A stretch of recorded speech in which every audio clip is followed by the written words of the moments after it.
దేవునికి స్తోత్రం కలుగును గాక. హల్లెలూయా, హల్లెలూయా. రైట్. ఈ సమయంలో దేవుని యొక్క వాక్య ధ్యాన నిమిత్తమై 1 సమూయేలు గ్రంథం 18వ అధ్యాయం 15 నుంచి మనం ధ్యానించుకుందాం. 15 నేను చదువుతాను, అందరూ జాగ్రత్తగా ఆలకించండి. దావీదు మిగుల సుబుద్ధి గలవాడే ప్రవర్తించుట సౌలు చూచి మరీ అధికముగా అతనికి భయపడెను. ఇశ్రాయేలు వారితోనూ యూదా వారితోనూ దావీదు జనులకు ముందు వచ్చుచూ పోవుచూ నుండుట చేత వారు అతనిని ప్రేమింపగా, సౌలు నా చెయ్యి వాని మీద పడకూడదు, ఫిలిష్తీయుల చెయ్యి వాని మీద పడును గాక అనుకొని దావీదు నా పెద్ద కుమార్తె అయిన మేరాబును నీకిత్తును, నీవు నా పట్ల యుద్ధశాలివై ఉండి యెహోవా యుద్ధములను జరిగింపవలెను. అందుకు దావీదు, రాజునకు అల్లుడగుటకు నేనెంతటి వాడను, నా స్థితి అయినను ఇశ్రాయేలీలలో నా తండ్రి కుటుంబమైనను ఏ పాటివని సౌలుతో అని. దేనికి స్తోత్రం కలుగును గాక. హల్లెలూయా, హల్లెలూయా. చదవబడిన వాక్యాన్ని మనం జాగ్రత్తగా పరిశీలన చేస్తే, సౌలు యుద్ధాన్ని గొలియాతు అయినటువంటి ఫిలిష్తీయుడైన గొలియాతు మీద యుద్ధాన్ని గెలవలేని సందర్భంలో, ఇశ్రాయేలుల దేశము గెలవలేని సందర్భంలో ఉండగా, బాలుడైనటువంటి స్వల్పమైనటువంటి అలాగే చాలా చిన్నవాడైనటువంటి ఈ బాలుడైన దావీదుకి రోషం కలిగి ఏం చేశాడంటే, ఫిలిష్తీయుడైన గొలియాతు మీద దావీదు యుద్ధం చేశాడు. యుద్ధం చేసిన తర్వాత ఆ యుద్ధం మీద దేవుడు దావీదుకు తోడుగా ఉండి గొలియాతును హతము చేశాడు. హతము చేసిన తర్వాత ఆ యొక్క ఫిలిష్తీయుల దండంతటిని కూడా ఇశ్రాయేలీయులు ఏం చేశారంట, హతము చేయగలిగారు. మొదటిగా బలాఢ్యుడైన గొలియాతును పడగొట్టడానికి ఎవడూ లేడు. అయితే దావీదు ఆ సందర్భంలో నిలబడి యెహోవా కొరకు యుద్ధం చేశాడు. తత్ఫలితము ఇశ్రాయేలుల మీద విజయాన్ని పొందుకున్నారు.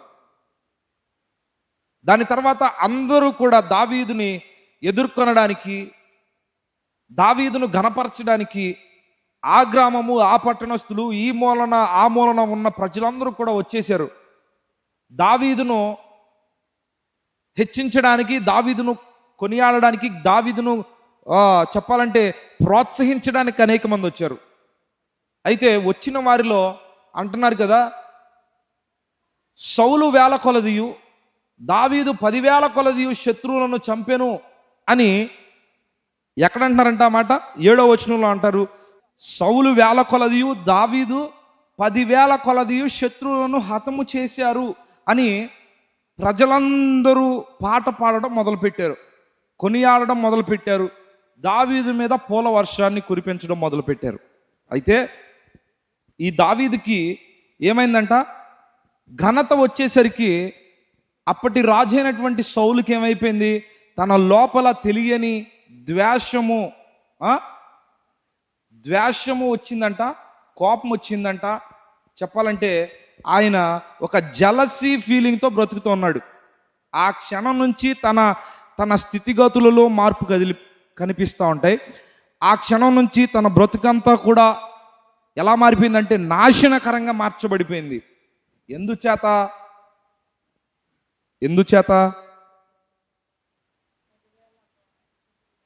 జలసీ ఫీలింగ్ వల్ల. అర్థమైందా? అంటే అసూయ వలన. అసూయ ఒక మనిషి వ్యక్తిత్వాన్ని నాశనం చేసేస్తుంది. అసూయ ఒక మనిషిని మానవత్వం లేకుండా ప్రవర్తింపజేస్తుంది. అసూయ ఒక మనిషికి నిద్ర పట్టనివ్వదు. అందుకే దావీదు రాజు గెలిచిన దగ్గర నుంచి, అంటే దావీదు యుద్ధం గెలిచిన దగ్గర నుంచి అతనికి నిద్ర పట్టడం లేదు. అసూయ ప్రారంభమైన మొదలుకొని తన జీవితంలో సుఖమైనటువంటి రోజు గడిపినట్లుగా సౌలు జీవితంలో మనం చూడం. అసూయ ఎంతటి భయంకరం అంటే నిన్ను నేరుగా ఏం చేస్తుందో తెలుసా? దేవుని నుంచి దూరం చేసేస్తుంది, నీ పరిస్థితుల్లో నెమ్మది లేకుండా చేస్తుంది, నీ జీవితంలో సమాధానం ఎంత మాత్రం ఉండనివ్వకుండా చేస్తుంది ఈ అసూయ. సౌలు దావీదు మీద కలిగి ఉన్నది, దావీదు మీద సౌలు కలిగి ఉన్న ఆ విధానం ఏదైతే ఉందో అది ఖచ్చితంగా అతనిని నాశనం చేయక మానలేదు. ఈరోజు ప్రభు ఎందుకు తెలియజేస్తున్నాడు ఈ విషయం తెలియదు, కానీ అసూయ చాలా భయంకరము. అది మన ఆధ్యాత్మిక స్థితిని అలాగే మన జీవితాలను నాశనం చేసేదిగా ఉంటుంది. ఆ విషయాన్ని బట్టి ఏం చేస్తున్నాడంటే దావీదును అనేక రకాలుగా చంపాలని ప్రయత్నం చేసేసాడు. ఈ దావీదు ఏం చేశాడండి? ద్రోహం చేశాడా? ఈ దావీదు సౌలుకి ఏమన్నా ప్రాణానికి ఏమన్నా ముప్పు తెచ్చిపెట్టాడా? పోనీ ఈ దావీదు ఏమన్నా రాజ్యానికి అవమానపరిచే విధంగా ఏమన్నా నడిపించబడ్డా? ఈ దావీదు చేసిన తప్పేంటి? ఏమీ లేదు. కానీ యెహోవా కొరకు యుద్ధం చేయడం, అలాగే ప్రజల ద్వారా గణపరచబడడం ఆయన దృష్టిలో తప్పుగా మార్చబడిపోయింది.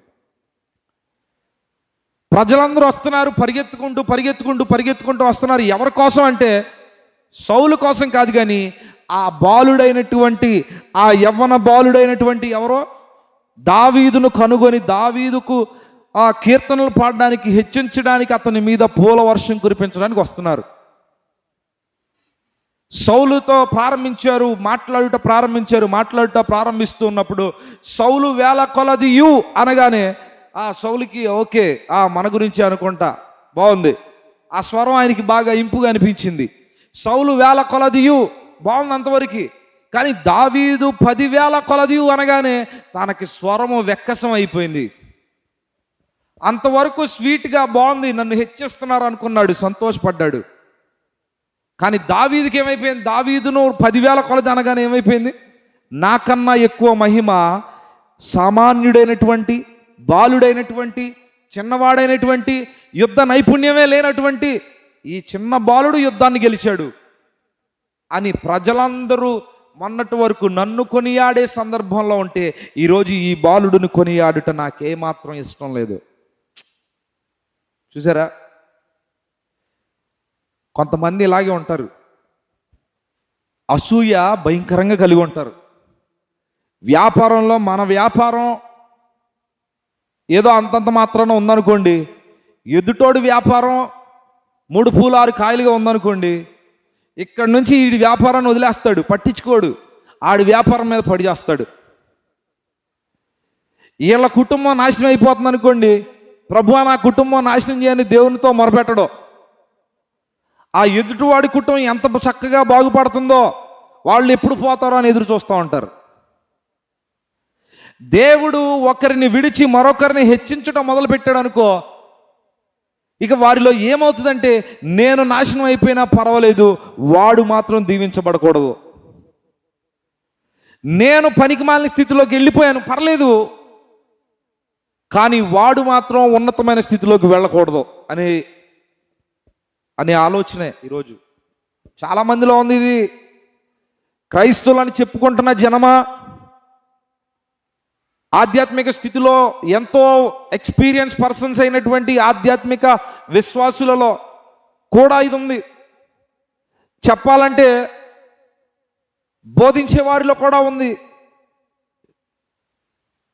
ఎవరైనా అతని కంటే మరీ శ్రేష్టంగా ఆత్మచేత నింపబడి బోధించినప్పుడు అవన్నీ పనికిమాలిన మాటలు, పిట్టకథలో అని వక్రీకరించే విధానం కూడా ఉంది. ఎందుకో తెలుసా? లోబడే తత్వం వీరిలో లేదు, దేవుడు మాట్లాడాడన్న విధానం వీరిలో లేదు. కానీ అందరి ఎదుట ఆత్మచేత నింపబడి మాట్లాడినందుకు తను హెచ్చింపబడ్డాడే, నేను మాట్లాడితే ఏమీ కలగలేదే అని ఒక తెలియని విషయాన్ని కక్కుతారు ఈరోజు అనేక మంది. బోధకులలో ఉన్నారు, విశ్వాసుల్లో ఉన్నారు, సంఘ పెద్దలలో కూడా ఉన్నారు. ప్రతి దానిలో నేనే హెచ్చింపబడాలి. చూడండి, ఈ విషయము జాగ్రత్తగా పరిశీలన చేస్తే అసలు సృష్టి అంతటికి కూడా చిచ్చుపెట్టింది కూడా ఈ విషయమే. నేనే హెచ్చింపబడాలి అనే విషయమే ఈరోజు ప్రకృతి చక్రాన్ని అంతటికి కూడా ఏమేమి పెట్టిందంట? గొప్ప చిచ్చు పెట్టేసింది. అపవాది అయినటువంటి సాతాను సింహాసనం మీద నేను ఆసీనుడు అవ్వాలనుకున్నాడు. వాడికి ఇచ్చినటువంటి యోగ్యతను బట్టి సంతోషించబడట్లా.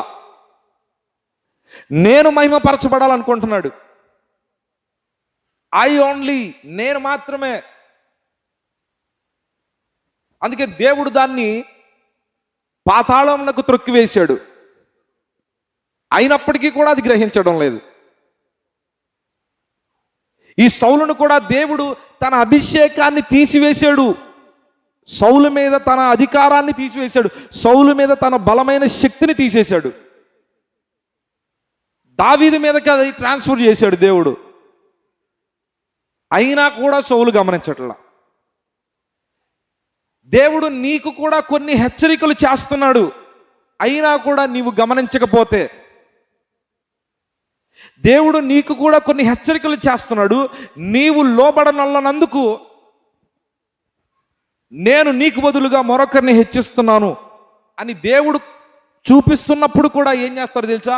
రే, వాడెంత మాత్రం లెగవడానికి ఇష్టం వీల్లేదు, వాడెంతటి మాత్రాన వాడు పరిచర్య చేయడానికి వీల్లేదు, వాడెంత మాత్రాన ఈ వ్యాపారం చేయడానికి వీల్లేదు, వాడు ఎంత మాత్రాన వాడు హెచ్చింపబడడానికి వీల్లేదు. తన ఉద్యోగంలో ఎక్కడైనప్పటికీ కూడా అనుకునేవారు అనేక మంది ఉంటారు.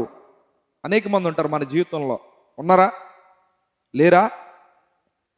నీవు హెచ్చించబడితే చూసి సంతోషించేవారు నీ ఎదుట ఉన్నారా?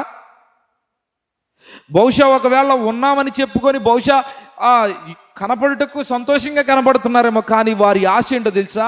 నీ వ్యాపారం ఎప్పుడు నాశనం అయిపోద్దాం చూడాలని చూస్తున్నాం అనుకునే వాళ్ళు ఉంటారు కొంతమంది. నీ బ్రతుకు ఎప్పుడు నాశనం అయిపోతుందో అనుకునే వాళ్ళు ఉంటారు కొంతమంది. మరి వాళ్ళ బ్రతుకులు ఏమన్నా శ్రేష్టంగా ఉన్నాయంటే, వాళ్ళ బ్రతుకు ఆల్రెడీ వారు చేసిన క్రియలను బట్టి, వారికి కలిగిన ఆ దుష్టుని యొక్క తలంపు అసూయను బట్టి వారి జీవితాలు ఆల్రెడీ నాశనం అయిపోతూ ఉన్నాయి. అయితే అప్పటికీ కూడా గ్రహించక, ప్రభువా ఇంతటి శిక్షను నేను భరించలేను ప్రభువా, నన్ను నీవు రక్షించు, నన్ను నీవు నిలబెట్టు, నన్ను నా క్రియలను బట్టి నన్ను పడవేశావు, నా క్రియలను బట్టి నన్ను విడిచిపెట్టావు, అయితే నా క్రియలను బట్టి నేను పశ్చాత్తాపడుతున్నాను ప్రభువా, నన్ను నిలబెట్టు ప్రభువా అనే గుణం లేదు. ఆ గుణమే ఉంటే కనుక ఖచ్చితంగా దేవుడు హెచ్చింపజేసేవాడు మరలా. ఈ సౌలుకున్న బుద్ధి ఏంటో తెలుసా? అతని మీద దేవుని ఆత్మ పోయిందని తెలుసుకున్నాడు, అతని మీద దేవుని అభిషేకం పోయిందని తెలుసుకున్నాడు, రాజుగా ఉండవలసిన ప్రభావం అతనిలో లేదని తెలుసుకున్నాడు. మరి ఎవరిలో ఉందని తెలుసుకున్నాడు తెలుసా? దావీదులో ఉందని ప్రజలు తెలుసుకున్నారు. దావీదులో ఉందని తన కుమారుడైన యోనాతాను తెలుసుకున్నాడు. దావీదులో ఉందని ఏకముగా నేరుగా సౌలే తెలుసుకున్నాడు. కానీ దావీదు హెచ్చింపబడకూడదు, దావీదు మరణం పొందాలి, దావీదు చనిపోవాలి అని పన్నాగాలు వేస్తా ఉన్నాడు ఈ శత్రువు. అపవాది కూడా ఇలాగే పన్నాగాలు పన్నుతాడు మన జీవితాల్లో. అపవాది కూడా ఎన్నో ఎర్రలను వేస్తాడు. అపవాది కూడా ఎన్నో ఆశలు మనకు చూపుతాడు. ప్రస్తుతానికి అవి మనకి చక్కగా కనబడతాయి, కానీ వాటి క్రింద బలమైనటువంటి లోతైన గుంట ఉన్నదన్న విషయాన్ని గ్రహించరు. సౌలు ఒక ఎర వేస్తున్నాడు దావీదుకి. ఏంటో చూద్దాం రండి. 18వ అధ్యాయం 17వ వచనం చదువుతా చూడండి. నా చెయ్యి దావీదు మీద పడకూడదు అంటే అర్థం ఏంటంటే, నేను చంపినట్లుగా తెలియకూడదు ప్రజలకు. ఫిలిష్తీయుల చెయ్యి వాని మీద పడును గాక అనుకున్నాడు. అంటే శత్రువుల చెయ్యి వాని మీద పడి అతను చచ్చిపోవాలనుకున్నాడు.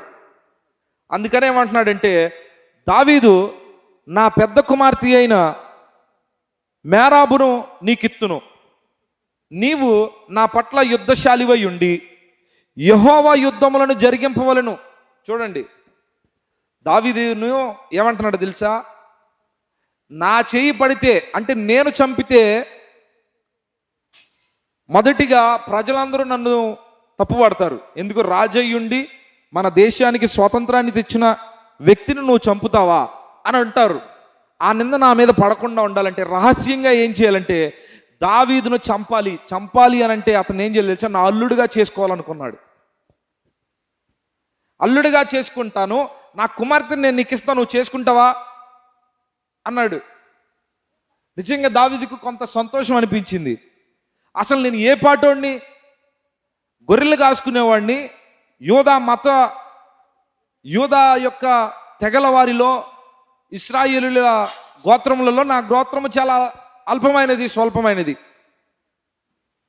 అలాంటిది నన్ను రాజు యొక్క కుమార్తెను వివాహం ఆడమని రాజే స్వయంగా చెప్తున్నాడంటే కొంత ఆలోచించాల్సిన అవసరత వచ్చింది. ఆలోచిస్తూ అంటున్నాడు, నేను ఎంతటి వాడనో అంటున్నాడు. అయితే 18వ వచనం, అందుకు దావీదు రాజునకు అల్లుడొగుటకు నేను ఎంతటి వాడను, నా స్థితి అయినను ఇశ్రాయేలులలో నా తండ్రి కుటుంబమైనను ఏ పాటివని సౌలుతో అనెను. అయితే సౌలు కుమార్తె అయిన మేరాబును దావీదునకు ఇయ్యవలసి ఉండగా సౌలు ఆమెను మెహలోతీయుడైన ఆంద్రియులకిచ్చి పెండ్లి చేశాను. అలా చూశాడు. అయితే ఆద్రియులకిచ్చి పెండ్లి చేశాడు. అయితే తన కుమార్తె అయిన మీకాలు దావీదును ప్రేమించిందంట. తన కుమార్తె అయిన మీకాలు, ఈవిడ రెండవ కుమార్తె, మొదటి కుమార్తె కన్నా రెండవ కుమార్తె దావీదు మీద ఇంకా ప్రియంగా ఉంది కాబట్టి ఈ రెండవ కుమార్తెనిచ్చి పెండ్లి చేద్దాం. పెండ్లి చేసిన తర్వాత ఆమె అతడికి ఉరిగా మార్చబడిద్ది అనుకున్నాడంట. వింటున్నారా ఈ స్టోరీ? ఏదో సినిమా స్టోరీ లాగా ఉందా? సినిమా స్టోరీలు బైబిల్ చదివే తీస్తారేమో అనిపించింది కొన్ని డైరెక్టర్స్ని చూస్తుంటే. వారు తీసేవి సినిమాలే, కానీ ఇక్కడ జరిగినవి నిశ్చయముగా సత్యముగా జరిగిన సన్నివేశాలు, సందర్భాలను పరిశుద్ధాత్మ దేవుడు మనకు బయలుపరుస్తూ ఉన్నాడు. ఇది సినిమా కాదు, ఇది నిజ జీవితం. దావీదు మీద కక్ష చూడండి ఎంతవరకు తెగించాడంటే, అతడు నిద్రపోవట్లేదు, అతడు ఆహారం తినటం లేదు, అతనికి సుఖము లేదు, అతనికి సంతోషం లేదు, అతనికి ఏం లేదంట, మనశ్శాంతి లేదు. ఎందుకు? ఈ దావీదును ఎట్లయినా కూడా లేపేయాలి, ఈ దావీదుని ఎలా అయినా లేపేసేయాలి. నాకు మించి హెచ్చింపబడతాడా, నాకు మించి ప్రజల ఎదుట ఘనత వహిస్తాడా? లేదు, అలాంటి దుస్థితి ఇక మీదట ఉండకూడదు. ఈ దావీదుని ఎలా అయినా లేపేయాలి. ఎన్నో ప్రయత్నాలు చేస్తాను అన్నాడు. మీకు తెలుసా, అదే సౌలు మనశ్శాంతి లేక బాధపడితే ఈ దావీదు వచ్చి వీణ వాయిస్తే గాని అతనిలో దురాత్మ పోదో. దేనికి స్తోత్రం కలుగును గాక. శత్రువుకైనను నీ అవసరత దేవుడు కలిగించేలా చేస్తాడు. దేనికి స్తోత్రం కలుగును గాక. దావీదుకి ఏం లేదంట, మనశ్శాంతి లేదు, నెమ్మది లేదు, నిద్ర కూడా పట్టడం లేదు. అయితే ఈ దావీదు శత్రువు అయినటువంటి సౌలు యొద్దకు ఈ దావీదే వెళ్ళి వీణ వాయిస్తే గాని అతనిలో దురాత్మ పోదు, అప్పుడు నిద్రపోవడం. చూడండి, శత్రువుకి మన అవసరత పడునుగాక యేసునామమున. హల్లెలూయా. అప్పటికి కూడా ఏమన్నా సౌలు యొక్క మనసు ఏమన్నా కరిగిందా? లేదు. అరే, నా క్షేమం కోరి నేను నిద్రపోకపోతే దావీదు వచ్చి ఆ దెయ్యాన్ని వదిలిస్తేనే కానీ నాకు నిద్ర పట్టడం లేదే. నేను అతన్ని చంపాలని చూసిన అతడు నాకు సేవ చేస్తున్నాడే, ఇతని సత్క్రియలు చూసి నేను బహుగా భయపడుతున్నాను అంటాడు. ఎదుటివాడు ఎంత బలముగా తంతే దాన్ని అంత బలముగా స్వీకరించి దానిని సమయాలోచితముగా ప్రవర్తించేవాడే నిజమైన బలాఢ్యుడు. కోపాన్ని వెళ్ళిపోయి అప్పటికప్పుడే చూపించేవాడు కాదు బలవంతుడు. దావీదుని ఒకరోజు షిమ్మి అనబడిన వాడు దుమ్మెత్తి పోస్తూ భయంకరంగా దూషిస్తూ ఉన్నాడు. పక్కన ఉన్నటువంటి సైనికులకు భయంకరమైన కోపం వచ్చేస్తుంది. రాజా, ఒక్క మాట నువ్వు సెలవి వాడి తల మీద, వాడి శరీరం మీద తల తొలగిస్తా ఉన్నారు. అవసరం లేదు, వచ్చేసేయండి. వాడు వాక్కుంటే వాక్కున్నాడని వచ్చేసాడు. ఒక్క మాట సెలవిస్తే ఆ షిమ్మి అనబడేవాడు అప్పటికప్పుడే మట్టిలో కప్పెట్టేసేవాళ్ళు. కానీ దావీదు దానిని చూస్తూనే వెళ్ళిపోయాడు. యేసుక్రీస్తు ప్రభుల వారిని కూడా ఏం చేశారంటే, ఆయన సర్వోన్నతమైన దేవుడు, ఆకాశము భూమి పట్టజాలనంత దేవుడు అయినటువంటి యేసుక్రీస్తు ప్రభువు ఆయనను వెంట్రుకలు ఎవడూ కూడా ఆయన్ని చంపలేడు, కానీ తనంతట తానే తన ప్రాణాన్ని పెట్టుకున్నాడు. ఎంత బలముగా కొట్టినా అంటున్నాడు కదా, బలమైనటువంటి ప్రేమ కలిగిన వాడు. అక్కడ దూషించబడిన వారు, దూషిస్తున్నవారు, కొట్టుతున్నవారు, హింసిస్తున్న వారందరికన్నా బలాఢ్యుడైనటువంటి యేసుక్రీస్తు ప్రభు బలమైన మాట అంటున్నాడు. ఏంటో తెలుసా? తండ్రి, వీరికి ఏం తెలియదు, కనుక వీరిని క్షమించండి. మరి నిజంగా దేవునికి ఉన్న శక్తి ఏంటో తెలిసి అపవాది చెబుతున్నాడు, నువ్వు దేవుని కుమారుడు కాబట్టి పైనుంచి కిందకు దూకితే ఆకాశం నుంచి దేవదూతలు నువ్వు పడే లోపే నిన్ను రక్షిస్తారు అని అపవాది సెలవిస్తున్నాడు. అపవాదికి తెలుసు దేవుని కుమారుడని. ఒక్క దేవదూత ఈ లోకానికి వచ్చిందంటే యేసుక్రీస్తు ప్రభువారు కమాన్ మై ఏంజల్స్ అనగానే ఒకే ఒక్క దూత ఈ లోకానికి వస్తే అక్కడున్న మనుషులు కానీ ప్రపంచం కానీ మిగులుతుందా? మిగలదు. బలశూరుడు, బలాఢ్యుడు, బలమైనటువంటి దేవుడు, అగ్ని వంటి నేత్రములు కలిగినటువంటి వాడు, సర్వోన్నతమైన దేవుడు, అంతటి గొప్ప దేవుడు తనకు తాను తగ్గించుకొని కొడుతున్నా, దూషిస్తున్నా, హింసిస్తున్నా, కొరడాలతో కొడుతున్నా అతని బలమంతా ఏమైపోయిందని అనుకుంటున్నారు చూసేవారంతా. నిజంగా దేవుని కుమారుడైతే ఈ లోకానికి వెలుగుగా, ఈ లోకానికి శక్తివంతుడుగా వచ్చిన వాడైతే గనక మరి ఆయన శక్తిని చూపించవచ్చు కదా అన్నారు. కొంతమంది ఏమో భీకరమైనటువంటి వ్యతిరేకతతో మాట్లాడుతూ తన మేకులను కూడా తీసుకోలేని వాడు ఎలా దేవుడయ్యాడు అని పనికిమాలిన మాటలు, వ్యర్థమైన మాటలు మాట్లాడుతూ ఉన్నారు. ఆ రోజు కనుక నిజంగానే దేవుడు నాకు అవసరం లేదు, ఈ గిన్నెను నా యొద్ద తొలగించండి అని ఫైనల్ డెసిషన్ ఇచ్చాడు అనుకోండి, ఈరోజు నీవు నేను రక్షణలో అడుగు పెట్టాం. దేనికి స్తోత్రం కలుగును గాక. ఈరోజు నీవు నేను ఆయన రక్షణ, ఆయన కృపలోనికి మనం అడుగు పెట్టాం. ఆయన బలముగా దాన్ని సహించాడు, అదే బలముగా అపవాది యొక్క కోరలను త్రొక్కివేశాడు భూమిలోకి, పాతాళంలోకి. దేనికి స్తోత్రం కలుగును గాక. హల్లెలూయా. ఇప్పుడు చెప్పండి, బలము ఎవరి బలం గొప్పది? దేవుని బలము గొప్పది. దావీదు ఈ లోకములో బలాఢ్యుడే, కానీ దేవుడు యుగ యుగాలకు బలాఢ్యుడు. దేనికి స్తోత్రం కలుగును గాక. హల్లెలూయా. ఆ రోజు సౌలు దావీదును హతము చేయాలని ప్రయత్నం చేస్తున్నా కూడా అతడు దానిని లక్ష్య పెట్టలేదు. ఒకరోజు సౌలు దావీదుకు ఒంటరిగా చిక్కినప్పుడు కూడా, చంపగలిగిన శక్తి, ఆయుధాలు అతని పక్షాన ఉన్నా కూడా దావీదు అంటాడు, దేవుడు అభిషేకించిన వానిని నేను ముట్టను అంటాడు. బా, ఎంత బలం అండి దావీదుకి, ఎంత బలం. ఒకవైపు శత్రువుగా మార్చబడి తన సొంత మామే అతని మీద తిరుగుబాటు చేస్తుంటే, ఏమాత్రం రోషం లేదా నీకు అని పక్కన అనేవాళ్ళు ఉండరంటావా? ఏమాత్రం నీకు రోషం లేదా? నిన్ను చంపడానికి వచ్చాడు, నీ నాశనాన్ని కోరుకున్నాడు, నీ మీద అసూయ పడేవాడు, చంపేయని పక్కనున్న వ్యక్తులు చెప్పుంటారంటారా?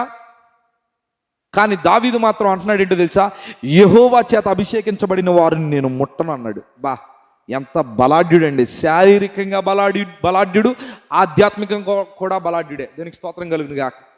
హల్లెలూయా. అందుకే దావీదు యెహోవా కొరకు యుద్ధములు చేసేవాడని సౌలైనటువంటి, శత్రువైనటువంటి సౌలే చెబుతున్నాడు. ఏమన్నాడు చూడండి, 17వ వచనం చివరిలో అంటున్నాడు కదా, అందుకు దావీదు, నా కుమార్తె అయిన మోరాబును నీకిత్తును, నీవు నా పట్ల యుద్ధశాలి వైయుండి అలాగే యెహోవా యుద్ధములను జరిగింపవలెను. ఎవరి యుద్ధాలు జరిగింపవాలంట? ఆయన చేసినవన్నీ కూడా యెహోవా కొరకు యుద్ధాలే చేశాడు. ఆయన యుద్ధాల్లో తన స్వకీయమైన యుద్ధం ఎక్కడా కనపడదు. వ్యక్తిగత దోషణ చేసిన షిమ్మీని వదిలేశాడు. అలాగే తనకి ఏర్పరచబడిన ఇచ్చినటువంటి ఆ గొర్రెలను కాపాడుటకు తోడేలను, అలాగే సింహాన్ని, యెహోవా నామమున వాటిని హతము చేశాడు. అలాగే ఇశ్రాయేలుల ప్రజల మీద తిరుగుబాటు చేసి సవాలు విసిరినటువంటి గొలియాతును కూడా ఏం చేశాడంట, యెహోవా పేరిట నీ మీదకు వచ్చుచున్నాను అని యెహోవా కొరకే యుద్ధం చేశాడు. వ్యక్తిగత యుద్ధం చేశాడా? ఎక్కడైనా కనబడుతుందా? మీరు బైబిల్ చరిత్రలో చూడండి, దావీదు యొక్క జీవిత చరిత్రలో వ్యక్తిగత దోషణ యుద్ధం ఎప్పటికీ ఎన్నటికీ ఎక్కడా చేయలేదు. మనలను మన మీద అసూయ పడేవారు, మన నాశనాన్ని కోరుకుంటున్నవారు, మనల్ని చంపాలని చూస్తున్న వారి ఎదుట కూడా నీవు బహుబలాఢ్యుడిగా నిలబడినప్పుడు వారిని ప్రేమిస్తావు. దేనికి స్తోత్రం కలుగును గాక. నా మీద కూడా అనేక రకాల ప్రయత్నాలు, అనేక రకాల ఆ పన్నాగాలు పన్నుతున్నటువంటి సందర్భాలను నేను చూస్తూ ఉన్నా. నా సేవా జీవితం మీద జరుగుతున్న ప్రయత్నాలు, ప్రయోగాలు నేను చూస్తూ ఉన్నా. నా యొక్క ఆధ్యాత్మిక స్థితి మీద దాడి చేస్తున్న దాడులను నేను చూస్తూ ఉన్నా. అయితే నా దేవుడు శత్రువును సైతం ప్రేమించే కృపను నాకు ఇచ్చాడు. దేనికి స్తోత్రం కలుగును గాక. ఒకానొక సమయాన అది లేదు నా జీవితంలో. నన్ను ఎవరైనా నా కాలేజ్ డేస్ నుంచి ఎవరైనా ఒక మాట అంటే 10 మాటలు మాట్లాడి వారి అంతు చూసేంత వరకు కూడా నేను ఊరకుండే వ్యక్తిని కాదు. అయితే దేవుడు ఇప్పుడు నాకు ఆధ్యాత్మిక బలాన్ని ఇచ్చాడు. దేనికి స్తోత్రం కలుగును గాక. హల్లెలూయా. ఎదుటివాడు దూషిస్తున్నా, ఎదుటివాడు పన్నాగాలు పన్నుతున్నట్టు తెలిసినా, ఎదుటివాడు నన్ను ద్రోహం చేయాలని చూస్తున్నా, ఎదుటివాడు నన్ను చెప్పాలంటే ఆధ్యాత్మికంగా, శారీరకంగా హతమార్చాలని చూస్తున్నా కూడా వారిని ప్రేమించే గుణంలోనికే నన్ను నడిపిస్తున్నాడు నా దేవుడు. దేనికి స్తోత్రం కలుగును గాక. ఈ శక్తి ఎక్కడి నుంచి వచ్చిందంటే దేవాతి దేవుడైన యేసుక్రీస్తు ప్రభులు వారు ఇస్తే మనకు వచ్చింది. దేవునికి స్తోత్రం. ఈరోజు నా జీవితంలో శత్రువు రకరకాల పన్నాగాలు పన్నుతున్నాడేమో చూడండి, నిన్ను రెచ్చగొడుతున్నాడేమో చూడండి, నీకు ఉరి ఒడ్డాలని చూస్తున్నాడేమో చూడండి, లేకపోతే నీ మీద అబద్ధ సాక్ష్యాన్ని పలుకుతూ నిన్ను భక్తిలో నుంచి తొలగించడానికి, దుర్భాషలాడడానికి నిన్ను ప్రేరేపిస్తున్నాడేమో చూడండి. దేవుని ఆజ్ఞలను మీరడానికి వలలు ఒడ్డుతున్నాడు. ఈ సౌలు కూడా వల ఒడ్డాడు. ఏంటో తెలుసా? నా కుమార్తెను నువ్వు చేసుకో అని బహిరంగంగా వ్యక్తిగతంగా అతనికి చెప్పి, తన వెనకున్న రహస్యం ఏంటో తెలుసా? తన కుమార్తె ద్వారా అతన్ని హతము చేయాలని చూస్తున్నాడు. ఎంత క్రూరమైన ప్లాన్ చూడండి. కుమార్తె జీవితాన్ని నాశనం చేయాలనే చూస్తున్నాడు. అలాగే యోనాతాను జీవితాన్ని కూడా ఒక విధంగా నాశనం చేయాలనే చూశాడు. అంటే తన సొంత కుమారుడి యొక్క జీవితాన్ని. అసలు రక్త సంబంధం భేదం లేదు. కనబడుతున్న వారందరూ అతనికి వస్తువులుగా ఉపయోగించుకునేటువంటి వస్తువులుగా మార్చబడిపోయారు. సౌలుకి తన జీవితంలో ఎవరి మీద కూడా ప్రేమ లేదు. అతనికి తన కుమారుడి మీద లేదు, తన యొక్క పెద్ద కుమార్తె మీద కూడా లేదు, తన రాజ్యం మీద లేదు, ప్రజల మీద లేదు ప్రేమ. ఈరోజు అలాంటి వారు బహుశా ఈ వీడియో చూస్తున్న వారిలో కానీ ఇక్కడ ఉన్న వారిలో కానీ ఉన్నారేమో చూడండి. తన పేగు తెంచుకొని పుట్టిన కుమారుల మీద కూడా, కుమారుడి మీద, కుమార్తెల మీద కూడా ఏం లేదంట, ప్రేమ లేదంట. ఈరోజు అనేక మంది తల్లిదండ్రులు ఉంటారు అట్లాగా. దేవుడు ప్రేమించి గర్భఫలాన్ని ఇస్తే ఆ గర్భఫలాన్ని కాళ్ళతో తన్నుకునేవారు ఉన్నారు ఇప్పుడు ఈరోజు అనేక మంది. దేవుడు ప్రేమించి చక్కటి కుటుంబాన్ని ఇస్తే చక్కగా కాపురం చేసుకునే బుద్ధి లేదు అనేక మందికి. దేవుడు ప్రేమ కలిగి నిన్ను ప్రేమించే వారిని ఏర్పరిచి నీకు చెప్పాలంటే పరిచర్య చేయడానికి నీ కుటుంబీకులను దేవుడు నిలబెడితే లక్ష్య పెట్టక వారు క్రూరం